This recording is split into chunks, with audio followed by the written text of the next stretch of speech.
मैं भीड़ के आगे फंस गया था। इतने लोग, इतनी आवाजें और हवा में तनी हुई नसें। मुझे डर था कि कोई भी पल हाथ से निकल सकता है। अगर नियंत्रण टूटा तो कॉन्सिक्वेंसेस सीधे पब्लिक ह्यूमिलिएशन में बदल जाएंगे। मैंने बिना सोचे आगे छलांग लगाई। स्वयं के पीछे से गया। मेरी रिस्ट उसकी थ्रोट के पास रुकी। उंगलियां कस गईं और उसके हैंड में पकड़ी स्टिक छीन ली। मेरी आवाज खुद मुझे चुभी, तेज, कांपती हुई। Are you crazy?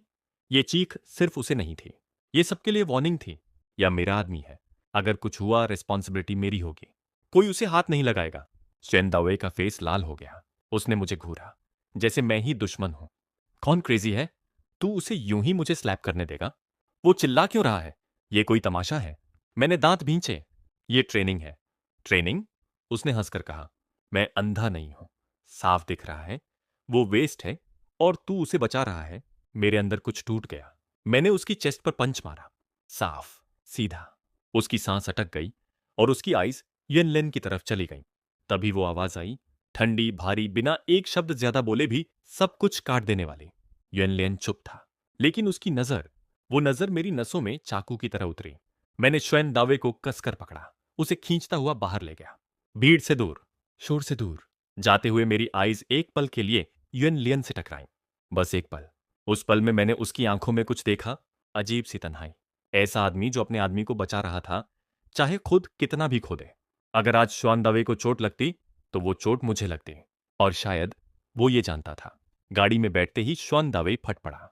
ये क्या था? इतनी बात पर? किसने नहीं लड़ा कभी? उसकी आवाज गड़बड़ा रही थी। वो जिससे चाहे लड़े, लेकिन तुझ पर हाथ नहीं उठाएगा। मुझे समझ नहीं आया, मैं गुस्से में हूं या कुछ और। मैंने सिगरेट जलाई। धुआं मेरे लंग्स में जलन छोड़ गया। याद है? उसने कहा, बचपन में कोई तुझे छेड़ता था तो मैं आगे खड़ा हो जाता था। मैं तुझसे कमजोर नहीं हूं, मैंने कहा। मुझे प्रोटेक्शन की जरूरत नहीं, पर तू मुझसे ज्यादा वाइट है। मैं हंसा नहीं। इसका क्या लेना देना? ज्यादा वाइट लोग अटेंशन खींचते हैं, उसने कहा। मैंने सिगरेट बुझा दी, हेड सीट से टिका दी। चुप रहा। वो बड़बड़ाता रहा। खासकर वो अंकल, जिस तरह वो तुझे देख रहा था, ठीक नहीं लगा। कौन अंकल? मेरी आईज आधी खुली। तेरा इंस्ट्रक्टर यूएन क्या है? अंकल? मैं सीधा बैठ गया। वो इतना बूढ़ा नहीं है, सिर्फ 30 का है। सेल्फ मेड है, कंपनी खड़ी की है। तू जानता भी है कितनी मेहनत लगती है? श्वेंदवे ने मुंह मोड़ा। मुझे किताबें कम पढ़ने का अफसोस नहीं, मुझे आग दिखती है। मैं जानता था, वो हमेशा ऐसा ही था। थोड़ी देर बाद वो फिर हंसा। वैसे उस फॉरेनर की किक जबरदस्त थी। तू पैंट्स नीचे करके दिखा। मैंने देखा नहीं। दोपहर में पैंट्स? तेरे ब्रेन में प्रॉब्लम है? डर क्यों रहा है? सिर्फ हम दो हैं, दो लोग भी इनफ नहीं है। वो शरारती मुस्कान। बचपन में रोज हमारे घर आता था। तेरी कितनी बार चिकन मैंने पकड़ी है? वो बचपन था, अब वही नहीं है। मुझे देखने में इंटरेस्ट नहीं, सिर्फ जहां किक लगी, थोड़ा सा साइड से। Get lost. उस हंगामे के बाद यूएन लियन ने डेप्यूटी चीफ इंस्ट्रक्टर्स और डिटैचमेंट इंस्ट्रक्टर्स को इकट्ठा किया। कॉन्फ्रेंस रूम में हवा भारी थी। टॉपिक साफ था, ऐसी सिचुएशन दोबारा कैसे अवॉइड की जाए। 4-5 साल में ऐसा मंक कभी नहीं देखा।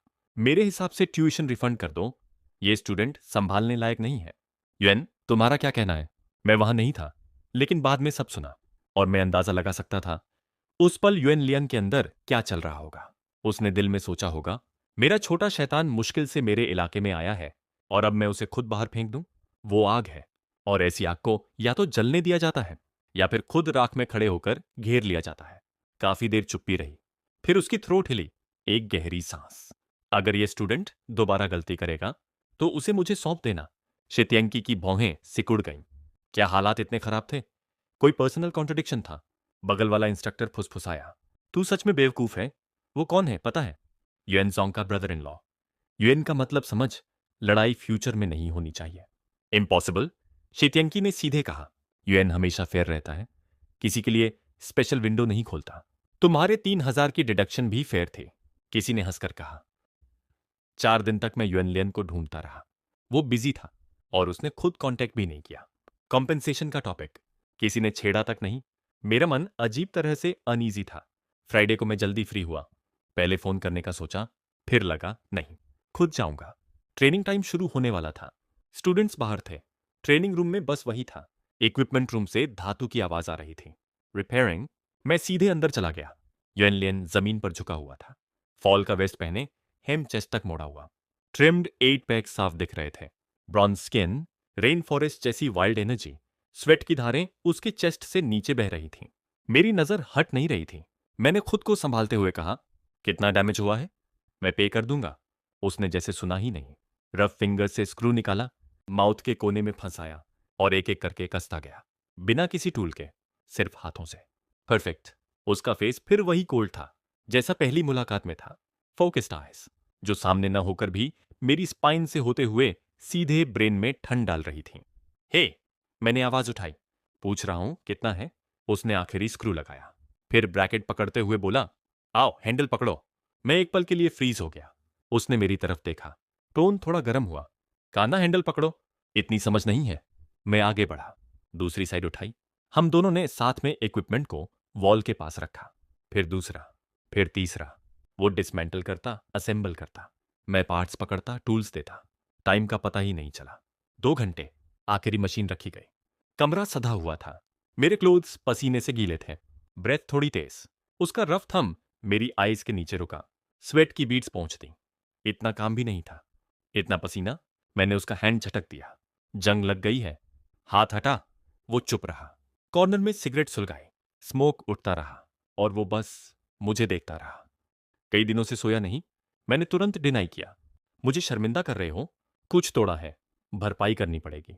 मुंह पर वर्ड्स सख्त थे, लेकिन हार्ट, वो सच में भारी था। इंस्ट्रक्टर्स ने अपना काम पूरी ईमानदारी से किया था। स्टूडेंट्स भी यूनाइटेड थे, और फिर भी इतना बवाल। नुकसान छोटा था, डिसरिस्पेक्ट बड़ा। मैं सोच रहा था कल ट्रेनिंग में फॉर्मली अपोलोजाइज करूंगा, पर आज खुद यहां आ गया। कल रात भी ठीक से नहीं सोए, उसने कहा। बेड पर पड़े रहे। मेरी आईज एक पल के लिए हिली। जब आ ही गए थे, मैंने कहा, तो आवाज क्यों नहीं दी? उसकी आवाज ठंडी थी। तुम्हारे दोस्त ने मेरी कंपनी का इक्विपमेंट तोड़ा। मैं तुमसे क्यों बात करूं? तो मेरे दोस्त ने तोड़ा। आप मुझसे क्यों निपट रहे हैं? उसकी थ्रोट हिले। फिर 2 शब्द, धीमे भारी, मिस यू। मेरे अंदर कुछ कस गया।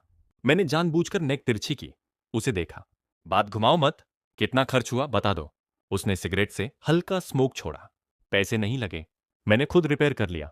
तो मटेरियल फी ले लो, मैंने कहा, या ट्यूशन फी? मैं बाद में दे दूंगा। मुझे तुम्हें लाने की जरूरत नहीं। वो अचानक मेरी तरफ बढ़ा।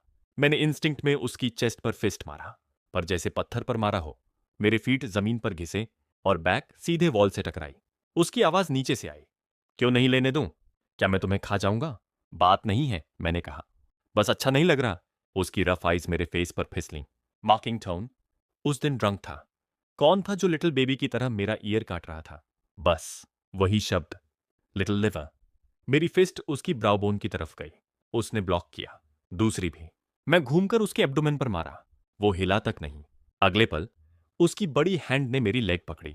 पूरा बॉडी 360 डिग्री घुमा और मुझे अपनी आर्म्स में खींच लिया। मैंने मौका देखा। उसके स्क्वाट करते ही मैंने उसकी आर्मपिट, बैक शोल्डर के पास स्ट्राइक किया। वही सॉफ्ट पॉइंट जो मैंने कई दिनों में ऑब्जर्व किया था। उसकी ग्रिप ढीली हुई।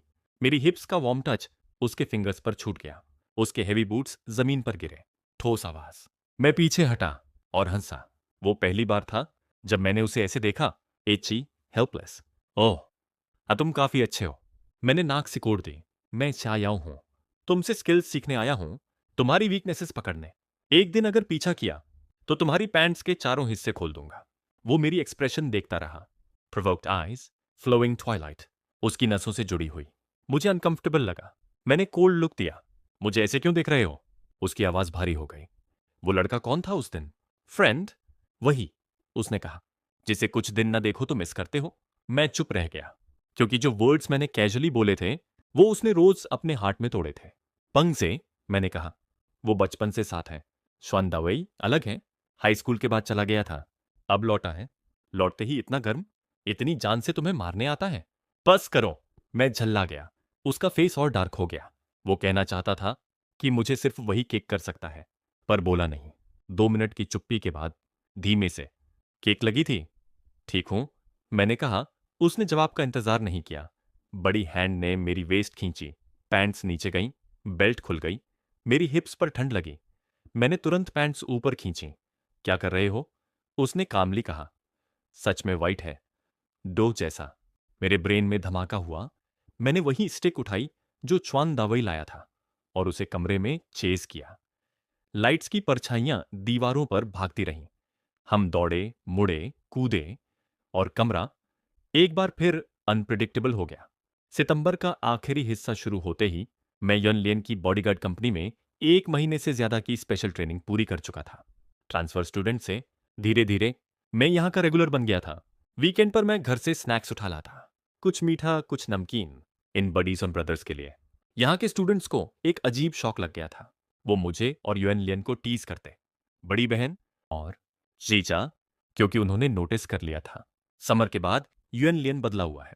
मंडे से फ्राइडे स्पेशल कोर्सेज और रूटीन सुपरविजन के अलावा वो रेयरली दिखता, लेकिन वीकेंड आते ही जैसे वेदर के साथ साथ वो भी अपीयर हो जाता। और शार्प स्टूडेंट्स ने यह भी पकड़ लिया था, वीकेंड के कपड़े वर्किंग डे से अलग होते थे। वर्किंग डे में यूएन लियन पर कमेंट करना सीधे डेथ विश था। वीकेंड में सीन बदल जाता। जब मैं साथ होता, वो ब्लैंक फेस के साथ सोचूंगा कह देता, बस फिर क्या, ओपिनियंस, कंप्लेंट्स, सजेशंस सब वीकेंड पर मेरे नाम के साथ बंडल होकर आते। इंस्ट्रक्टर्स भी पीछे नहीं रहते। रिपोर्टिंग चीफ इंस्ट्रक्टर शायाओ फिजिकल ट्रेनिंग में 20 मिनट्स लेजी रहा। रिपोर्टिंग चीफ इंस्ट्रक्टर शायाओ ने फोन उठाया और टास्क टाइम पर कंप्लीट नहीं किया। Reporting chief instructor usual punishment के हिसाब से 3 kicks, 2 stick hits, mobile confiscation. फिर वो इंस्ट्रक्टर्स अपनी क्रिकेट आइस से मुझे घूरते। यूएन लियन ने मुझे ऑफिस बुलाया। बाहर वो लोग कैजुअली पेट्रोल करते हुए एक्चुअली ईयर ड्रॉपिंग कर रहे थे। कुछ मिनट बाद मैं ऑफिस से निकला। तुरंत विस्पर्स, देखा आज भी पॉकेट फुली हुई है। हर बार जब मैं प्राइवेट ट्रेनिंग के लिए बुलाया जाता, मेरे क्लोथ्स की कभी चेस्ट पॉकेट कभी ट्राउजर पॉकेट भरी होती। आज पाइन नट्स का 1 पैकेट, ब्लूबेरी ड्राइड फ्रूट के 2 पैकेट, सब नॉर्थ ईस्ट की स्पेशलिटीज घर से रिलेटिव्स ने भेजा था। मैं वेट बढ़ने का बहाना करता और साथ में सिगरेट का पैक भी रख लेता, कहीं कोई इग्नोर ना हो जाए। मेरे और यूएन लियन के बीच अब पहले जैसी टेंशन नहीं थी। ब्रेक में 2 बातें ज्यादातर ट्रेनिंग की। मैंने जाना वो गुड मैन है, डिसाइसिव, स्ट्रेट फॉरवर्ड, प्रोफेशनल। कभी कभी ज्यादा सीरियस हो जाता तो मैं बच जाता, ना बचा तो 2 बार टच कर लेता। बस कोई बात दिल पर नहीं जाती। बर्ड्स भी हमारे स्केड्यूल के साथ सिंक्रोनाइज हो गए थे। हर वीकेंड मैं बर्ड केज कंपनी लाता, बिगर केज में शिफ्ट करता, दोनों बर्ड्स साथ ट्रेनिंग ग्राउंड के पास एक बड़े ट्री पर टांग देता। कंपनी के बगल में लोटस पॉन्ड था।